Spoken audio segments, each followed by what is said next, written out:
राष्ट्रवादीला अमरावतीत मोठा धक्का बसलाय। अजित पवार गटाच्या कार्यकर्त्यांचा भाजपात प्रवेश आहे। राजेंद्र सिंग सोमवंशी, राजेश मंगेलकर कार्यकर्त्यांसह भाजपात गेले। भाजपा नेत्या नवनीत राणांच्या उपस्थितीत हा पक्ष प्रवेश पार पडलेला आहे।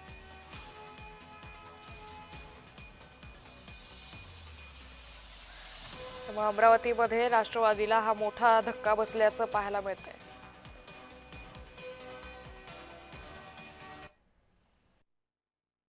दादा गेल्या 15 वर्षापासून नगराध्यक्ष म्हणून तिथे काम करत होते आणि आज आम्हालाही चांगलं वाटतोय की त्यांनी जे निर्णय घेतला भारतीय जनता पार्टीमध्ये येण्याचं आणि इलेक्शन भारतीय जनता पार्टीचे नगराध्यक्ष म्हणून तिथे लढण्याचं, तर तिकडचे येणाऱ्या काळामध्ये जे आमचे विचार आहे की सगळे मिळून आम्ही जे विकास करायचा आहे त्याकरिता खूप चांगला निर्णय आम्ही स्वागत केला, त्यांचं प्रवेश करून घेतला आणि त्यांचं मनापासून अभिनंदन केलं।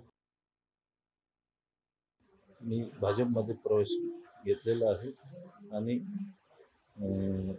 सन्माननीय मुख्यमंत्री महोदय